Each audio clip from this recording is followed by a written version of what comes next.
Hello, എല്ലാവർക്കും deans കിച്ചണിലേക്ക് സ്വാഗതം. ഇന്ന് ഞാൻ വന്നിട്ടുള്ളത് എളുപ്പത്തിൽ തയ്യാറാക്കാൻ പറ്റുന്ന ഒരു കേക്കിൻ്റെ റെസിപ്പി ആയിട്ടാണ്. ഇത് എളുപ്പത്തിൽ ഉണ്ടാക്കാൻ പറ്റുന്നതാണ്.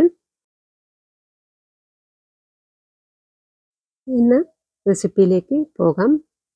നിങ്ങൾ ആദ്യമായിട്ട് എൻ്റെ ചാനൽ കാണുന്നുണ്ടെങ്കിൽ എല്ലാവരും ഒന്ന് സബ്സ്ക്രൈബ് ചെയ്ത് സപ്പോർട്ട് ചെയ്യണേ. വീഡിയോ ഇഷ്ടപ്പെട്ടാൽ ലൈക്കും കമൻറ്റും ചെയ്യണേ. ഇന്ന് റെസിപ്പിയിലേക്ക് പോകാം. ഇതിനു വേണ്ടി ഞാനിവിടെ 2 പഴമാണ് എടുത്തിട്ടുള്ളത്. നല്ലതുപോലെ പഴുത്ത പഴമാണ് എടുത്തിട്ടുള്ളത്. ഒരു പകുതി ആപ്പിളും ഗ്രേറ്റ് ചെയ്തെടുക്കുന്നുണ്ട്. ഇത് ഹെൽത്തി ആയിട്ടാണ് ഞാനിവിടെ ഉണ്ടാക്കുന്നത്. ഇതിനു വേണ്ടി ഞാനിവിടെ ഒരു പാത്രം എടുത്തിട്ടുണ്ട്. അതിലേക്ക് നമ്മൾ പഴം ഇട്ട് കൊടുക്കുന്നുണ്ട്. ഇനിയിപ്പോൾ ഇതാ നല്ലതുപോലെ ഉടച്ചെടുക്കണം. മിക്സിൻ്റെ ചെറിയ ജാറിലിട്ട് ഒന്ന് അടിച്ചെടുത്താലും മതി. അപ്പോൾ ഇത് നല്ലതുപോലെ ഉടച്ചെടുക്കാം. ഇനിയിപ്പോൾ ഇതാ ഞാൻ എടുത്തു വെച്ച ആപ്പിൾ ഒരു പകുതി ഭാഗമാണ് ഇട്ട് കൊടുക്കുന്നത്. അത് ഗ്രേറ്റ് ചെയ്തെടുത്തതാണ്. അതും കൂടി ഇട്ട് കൊടുക്കാം. അതിനുശേഷം ഒരു 3 മുട്ടയാണ് പൊട്ടിച്ച് ഒഴിച്ചു കൊടുക്കുന്നത്. ഇനി ഇതിലേക്ക് മധുരത്തിനാവശ്യമായ പഞ്ചസാരയാണ് ഇട്ട് കൊടുക്കുന്നത്. ഞാനിവിടെ പഴമെല്ലാം ഉള്ളത് കൊണ്ട് ഒരു 1/4 കപ്പ് പഞ്ചസാരയാണ് ഇട്ട് കൊടുക്കുന്നത്. ഇതും കൂടി ഇട്ട് കൊടുത്തതിന് ശേഷം 1 ടീസ്പൂൺ വാനില എസൻസും ഒരു നുള്ളുപ്പും കൂടി ഇട്ട് കൊടുത്ത് ഹാൻഡ് ബീറ്റർ കൊണ്ട് നല്ലതുപോലെ മിക്സ് ചെയ്തെടുക്കാം. ഇതുപോലെ ചെയ്തെടുത്താൽ മതി. ഇനി ഇതിലേക്ക് 3 ടേബിൾ സ്പൂണോളം വെളിച്ചെണ്ണയാണ് ഞാനിവിടെ ഒഴിച്ചു കൊടുക്കുന്നത്. വെളിച്ചെണ്ണയിലാണ് കേക്ക് ഉണ്ടാക്കുന്നത്.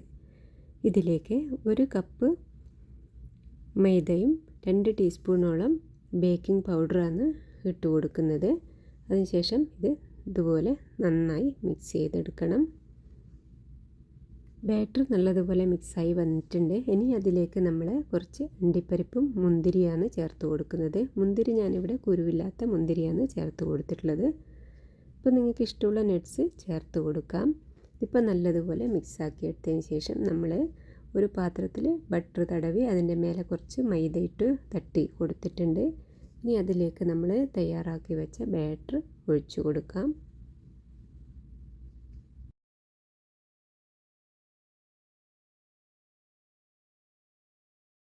ബാറ്റർ ഒഴിച്ചു കൊടുത്തതിന് ശേഷം ഇതാ നമ്മൾ ഇതിൻ്റെ മേലെ കുറച്ച് മുന്തിരി കൂടി ഇട്ട് കൊടുക്കുന്നുണ്ട്. അതിനുശേഷം നമുക്ക് ബേക്ക് ചെയ്തെടുക്കാം. ഈ സമയം ഞാൻ ഓവനെല്ലാം ബേക്ക് ചെയ്യാൻ വേണ്ടി പ്രീഹീറ്റ് ചെയ്യാൻ വേണ്ടിയിട്ട് വെച്ചിട്ടുണ്ട്. ഓവൻ ഇല്ലാത്തവർ അടികട്ടിയുള്ള പാത്രത്തിൽ ബേക്ക് ചെയ്തെടുത്താൽ മതി. 150 ഡിഗ്രിയിൽ ഒരു 45 മിനിറ്റ് ബേക്ക് ചെയ്തെടുത്താൽ മതി. ഇനിയിപ്പോൾ ഞാൻ ബേക്ക് ചെയ്യാൻ വെച്ചിട്ടുണ്ട്. ഇപ്പം 45 മിനിറ്റെല്ലാം കഴിഞ്ഞിട്ടുണ്ട്. കേക്ക് റെഡിയായി വന്നിട്ടുണ്ട്. ഇനി കേക്ക് എടുക്കാം. ഇനി ഇതൊന്ന് തണുത്തതിന് ശേഷം നമുക്ക് കട്ട് ചെയ്തെടുക്കാം. ചായക്കെല്ലാം എടുക്കാൻ പറ്റിയ ഒരു നല്ലൊരു കേക്കാണിത്. നിങ്ങളെല്ലാവരും ട്രൈ ചെയ്ത് നോക്കിക്കൊള്ളൂ കേട്ടോ.